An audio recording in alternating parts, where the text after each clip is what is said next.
La historia acomoda y pone todo en su lugar. Todo cobra otra dimensión. Muta y se convierte en testigo de lo reinante. La casa del poeta es uno de esos espacios donde la vida sucede en lo invisible.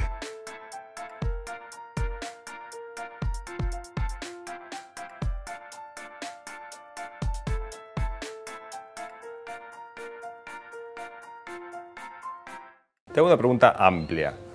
¿Por qué Agüero?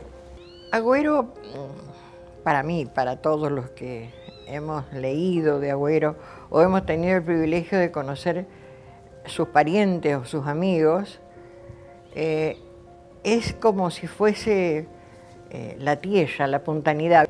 Agüero era la puntanidad, desde los sentimientos y la épica de San Luis en el Diego el Llamado, a la descripción de su paisaje, de sus montañas, de los arroyos, ese inventario de los arroyos bellísimo, y sobre todo ese enorme amor por la naturaleza.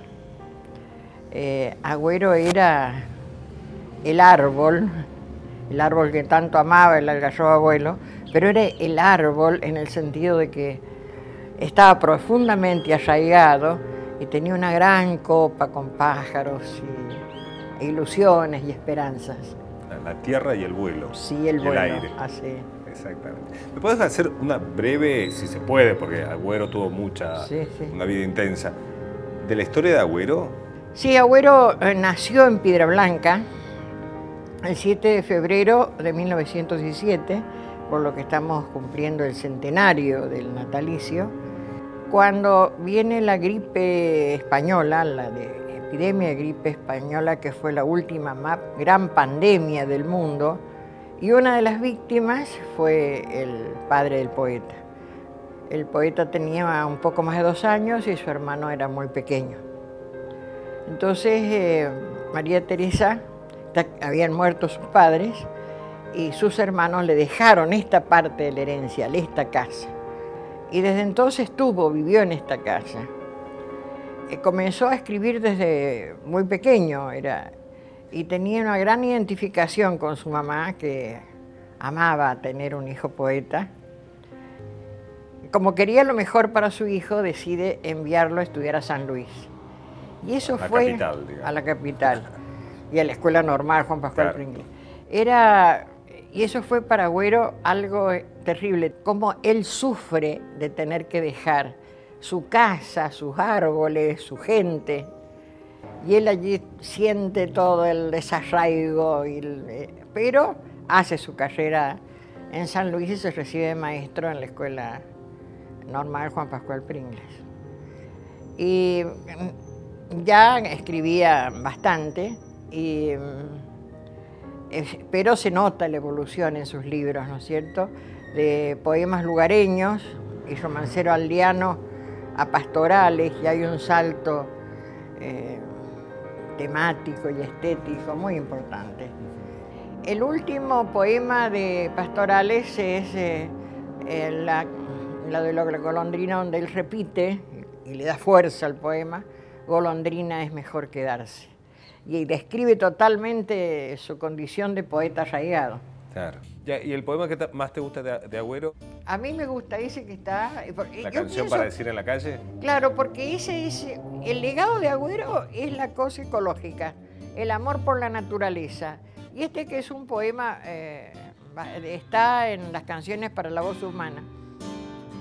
Lo sintetiza todo, eso de dejar todo, ir al campo, a escuchar el corazón de la tierra que late soterrado, dice. O sea, volver siempre a la tierra. Y ese es uno de los poemas que me gusta. Y me gusta muchísimo el Diego el Llamado, que es de una épica y una cosa así. Es un himno puntano, se convierte. Es un himno de San Luis. Y bueno, en general me gusta lo de la golondrina, de mejor quedarse, el poeta del arraigo, me fascina también. Genial, sí, hay un montón de... Y él claro, esa fue la idea de dar la presencia... De sus poemas por acá. Sí. Vos lo viste a Agüero en la puerta, vos conocías la casa de Agüero y ahora estás adentro, queriendo a Agüero tanto como lo querés. ¿Qué se siente? No sé, yo creo que Merlo tiene una dimensión distinta. Y es que tiene un poeta, ¿viste? Que tiene una voz, que tiene un alma. Por eso Merlo es distinto. Yo creo que Agüero va a permanecer siempre y a medida que pase el tiempo, más.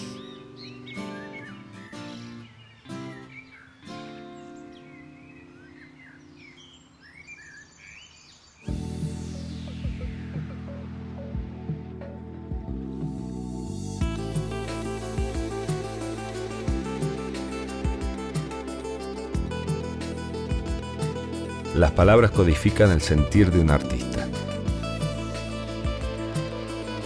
Conectarse con el lado intelectual solidifica el alma. Gustavo es escritor y su relación con Agüero es casi existencial.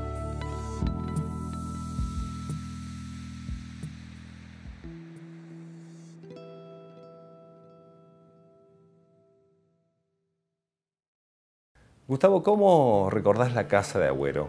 Que la casa del poeta Agüero, esa casa que está en el acceso al pueblo, siempre fue un ícono. Siempre fue una casa importante, sobresaliente, por su arquitectura, por esa semejanza que tiene, como decía Agüero, con la casa donde se juró la independencia en Tucumán, y por lo que significaba para él, porque él la convirtió en una leyenda. Pero después de muerto la casa ha tenido una historia tremenda, porque fue vendida al Estado, y el Estado tampoco, en la época de los militares, tampoco tuvo una gestión, se abandonó y se fue deteriorando, y después hubo gestiones más importantes. La Asociación Cultural Antonio Esteban Agüero tomaron las riendas y la cuidaron muchísimo. Y bueno, ahora con el centenario del nacimiento del poeta surgió este proyecto que indudablemente le da una dimensión grandísima a esa casa y la pone como en otra etapa histórica, ¿no? Es decir, la idea de ponerla en valor, de recuperar el mobiliario en la medida que se pudo, o si no hacer réplicas. Bueno, hacer toda esa puesta en escena de la obra del poeta dentro de los distintos espacios. ¿Cómo fue tu participación en la puesta de valor de la casa de Agüero? A mí me tocó, ahí se armó un equipo de gente muy idónea, pero a mí me tocó ser en ese contexto el agüerólogo, el que yo fui construyendo el guión literario, tomando como modelo una colección de libros que existieron en Francia, que se llamaba Par lui-même. Por ejemplo, era Sartre por él mismo. Ah, bien. ¿Y qué hacían los editores? Era tomar textos de estos grandes escritores franceses, donde ellos se contaran a sí mismos. Claro. Eso eran fragmentos, entonces construían un libro, de un modo, editaban un relato autobiográfico a partir de las palabras literales de los autores, ¿no? Y lo usaste claro, para porque el la artista casa. siempre habla desde el yo, ¿no? Claro. Desde el arte siempre es la expresión de la intimidad, sin duda, aunque hable de otros. Sí. Por eso todas las habitaciones, además de tener un nombre, que van referenciando de distintos ejes temáticos recurrentes en la obra del poeta, están montados sobre textos del propio poeta. Se consiguió muchísimo material que el mismo proyecto, por ser algo muy serio y muy fuerte, bueno, enamoró a mucha gente y de algún modo los animó a entregar cosas, cartas, hasta cartas, recortes de diarios, algún texto inédito, y hasta un registro de audio que estaba perdido. En medio de la investigación apareció la voz de Agüero dando una conferencia en General Pico La Pampa y hablando sobre la ¿Y venía poesía. de todas partes del país la información que iban recabando? ¿O era muy Merlo? Y de muchos lados. No, Merlo, por supuesto, como la sede del lugar natal del poeta, había mucha memoria oral. Claro. de los últimos años del poeta o anécdotas y algunos documentos, pero acá en San Luis, en la ciudad de San Luis, aparecieron cosas insólitas. Fue un poeta del arraigo, fue un poeta que desde el comienzo quiso quedarse acá. ¿Pero por qué quiso quedarse acá? No por acomodo o por comodidad, sino porque él desde el principio tuvo la visión de que si él iba a cantar, iba a decir algo al mundo, lo iba a decir desde acá. Pertenencia. Es decir, todo lo que decía, todo lo que nombraba, brillaba en su voz, en su manera de decirlo. Aún lo más simple. Por ejemplo, en ese poema que se llama La golondrina, que lo escribió cuando era muy joven, la golondrina no me invita al viaje, la golondrina me invita a quedarme en esta tierra, con estas gentes, en estos climas. Sí, golondrina, le dice, es mejor quedarse.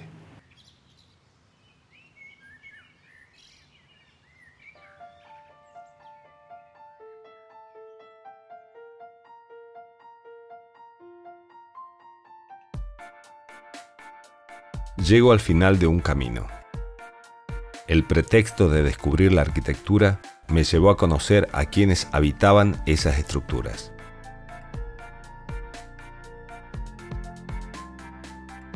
Me es interesante pensar que la energía se hospeda entre los muros y concluye en una forma concreta de la realidad. Me encontré con el pasado y entendí que la vida es una sola, que en definitiva cada uno de nosotros es un fragmento de fragmentos y que solo algunos tienen la dicha de encontrar en el arte una extensión de su existir.